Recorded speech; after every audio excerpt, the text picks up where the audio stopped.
Hello students, welcome to my YouTube channel biology classes. So students, आज की class में हम लोग डिस्कशन करेंगे टेरिडोफाइटा का वर्गीकरण। तो इससे पिछले वाले क्लासेस में टेरिडोफाइटा का वर्गीकरण जो था वो इनकम्प्लीट था। तो आज के क्लास में हम इसको क्या करेंगे, कंप्लीट करेंगे। तो पिछले वाले क्लासेस में मैंने बताया था आपको कि जो टेरिडोफाइटा होता है, ओसवाल्ड टिप्पो नामक वैज्ञानिक ने क्या किया था, इसको 4 भागों में क्या कर दिया था, तो 4 भागों में बांट दिया था। वो 4 भाग कौन कौन से थे देख लीजिए। मैं बताया हूँ लेकिन फिर से एक बार से बता दे रहा हूँ। पहला जो था वो क्या था, साइलोप्सीडा। पहले वाले वर्ग को क्या कहा, साइलोप्सीडा। दूसरे वाले को क्या कर दिया, लाइकोप्सीडा। और तीसरे वाले को क्या कर देंगे, स्फेनोप्सीडा हो जाएगा। और चौथा क्या हो जाएगा, टेरोप्सीडा हो जाएगा। ठीक है, तो टेरोप्सीडा, ये जो 4 उपभाग थे किसके हैं, टेरिडोफाइटा के क्या थे, 4 वर्गों में इसको डिवाइड किए थे। अब इतना तक तो हम लोगों ने पढ़ा था, बट आज हम देखेंगे इन चारों के बारे में डिस्कशन करेंगे।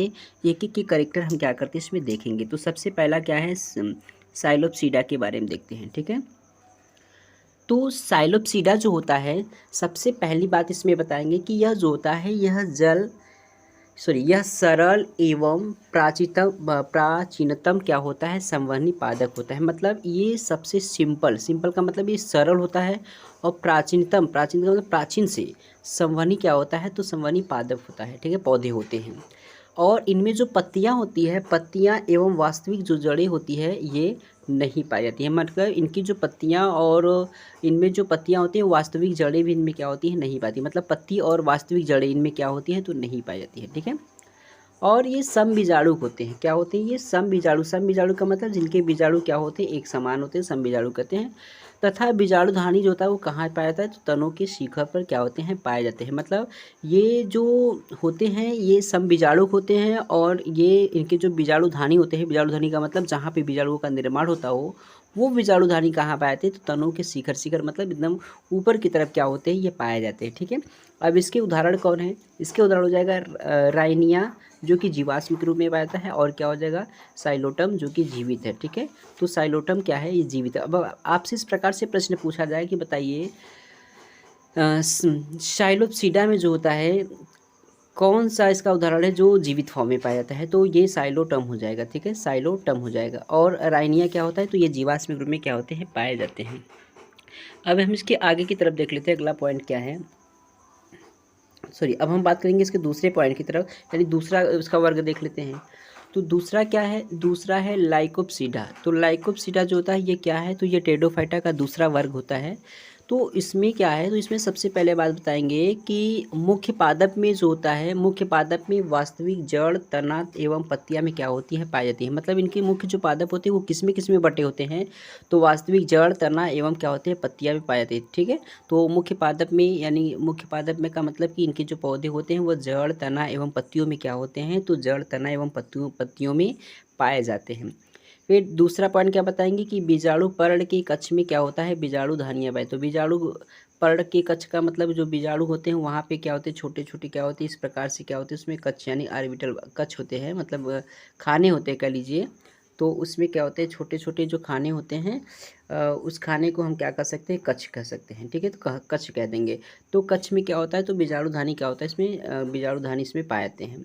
ठीक है, तो बीजाणु पर्ण के कक्ष में क्या पाए जाते हैं, तो बीजाणुधानी जो है पाए जाते हैं। तो अब आपसे पूछा जाए कि बीजाणुधानियाँ कहाँ पाई जाती है, तो ये बीजाणु पर्ण के कक्ष में क्या होते हैं, पाए जाते हैं।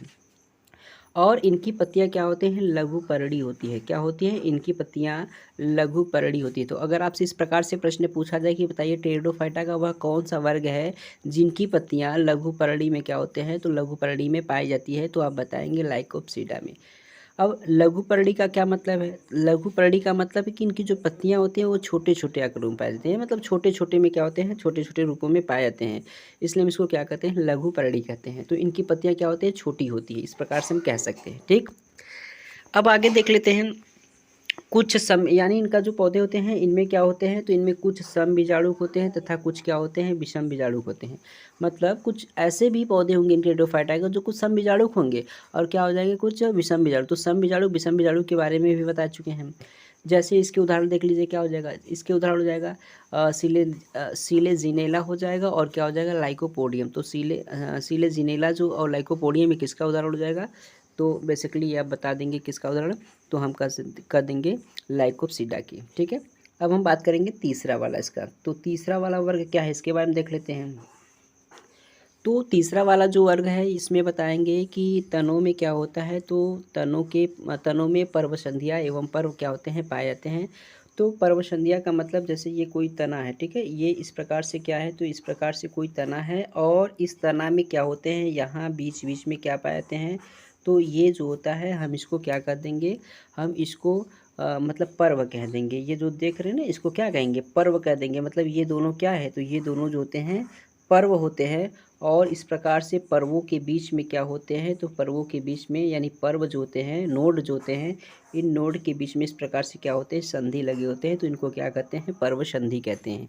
ठीक है, तो तनों में क्या होता है, तो पर्व संधि एवं पर्व क्या होते हैं, पाए जाते हैं। मतलब पर्व संधि और पर्व दोनों क्या होते हैं, इनके तनों में पाए जाते हैं। ठीक, उसके बाद इसकी नेक्स्ट पॉइंट क्या बताएंगे कि इनकी जो शाखाएं होती हैं वो क्या होते हैं, वलयों में क्या होती है, पाई जाती है। तो वलय में पाई जाती है। तो वलय का मतलब आप जानते हैं, एक प्रकार से कह लीजिए रिंग की तरह। रिंग जानते हैं ही ना, रिंग क्या है, तो रिंग का मतलब कि एक प्रकार से क्या होता है, ये रिंग की तरह पाया जाता है। इनकी जो शाखाएं होती हैं वो रिंग में पाए जाते हैं। रिंग मतलब वलयों के रूप में क्या होता है, तो वलयों के रूप में ये पाए जाते हैं। ठीक है, अब इसमें आगे की तरफ देखिए इसका अगला पॉइंट। तो इसमें क्या बता देंगे कि बीजाणु धानियाँ जो होती है इसमें क्या होती है, सम्मिलित होकर के शंकु के समान संरचना बना देती है।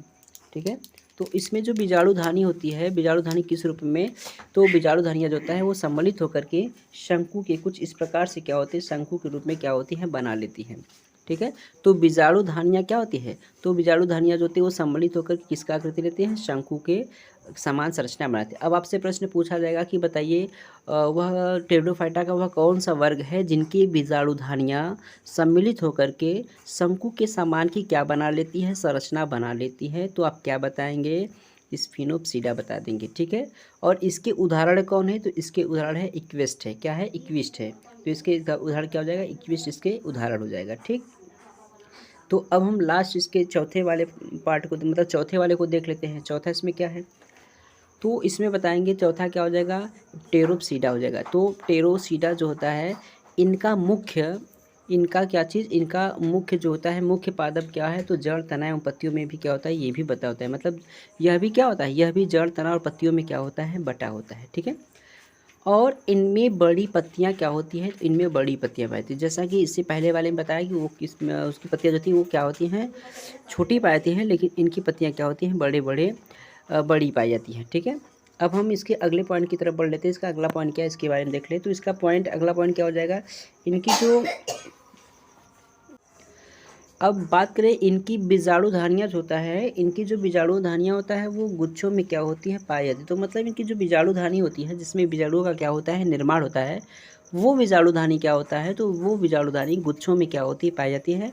अब इसके उदाहरण क्या हो जाएगा, टेरिस हो जाएगा और क्या हो जाएगा, डायोप्टेरिस हो जाएगा। ठीक है, टेरिस और डायोप्टेरिस किसके क्या है, इसके उदाहरण हो जाएगा। ठीक है, तो ये रहा टेरिडोफाइटा का वर्गीकरण। तो टेरिडोफाइटा के वर्गीकरण में बेसिकली मैंने आपको बताया इसके 4 वर्ग होते हैं। पहला क्या हो जाता है, साइलोप्सीडा हो जाता है। दूसरा क्या हो जाता है, लाइकोप्सीडा हो जाता है। तीसरा क्या हो जाता है, स्पेनोप्सीडा होता है। और चौथा क्या हो जाएगा, एप्टेरोप्सीडा हो जाएगा। ठीक है, टेरिडोप्सिडा हो जाएगा। तो ये 4 वर्ग जो किसके थे, टेरिडोफाइटा को। तो इन चारों वर्ग के बारे में हम लोगों ने क्या कर लिया, डिस्कशन कर लिया। और ये जो चारों वर्ग था, हालांकि ये तो आपके एनसीईआरटी बुक में दिया नहीं है, बट मैं इसको फिर भी आपको पढ़ा दे रहा हूँ। तो यहाँ से जो है कि ये कम्पिटिटिव एग्ज़ाम के लिए आपका कई सारे प्रश्न बनते थे, इसलिए मैं यहाँ पे पढ़ा दिया हूँ।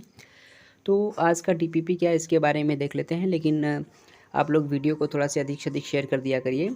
तो चलिए आज का डीपीपी क्या है, तो आज का डीपीपी क्या है, विषम बीजाणु के उदाहरण बताइए। तो विषम बीजाणु के उदाहरण क्या है ये बताना है आपको कि विषम बीजाणु के उदाहरण मतलब टेरिडोफाइटा में जो पाए जाने वाले पौधे होते हैं जिसमें विषम बीजाणु के क्या हैं, विषम बीजाणु पाए जाते हैं, तो उसके उदाहरण आपको बताने हैं। ये आप आंसर इसका कमेंट बॉक्स में लिख के बताएंगे।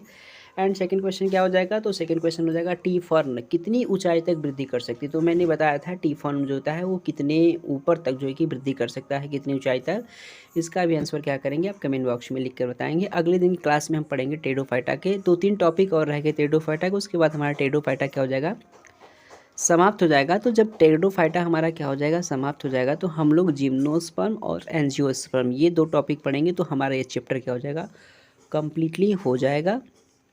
और एक चीज़ आपको एक इन्फॉर्मेशन देना था कि संडे को मैं लाइव टेस्ट लेने वाला हूँ, तो सभी लोग तैयार रहिएगा और संडे को सब लोग तैयारी कर लीजिएगा। टेस्ट इस बार होगा। टेस्ट की टाइमिंग क्या है ये मैं कल निर्धारित करके बता दूंगा आप लोग को, ठीक है।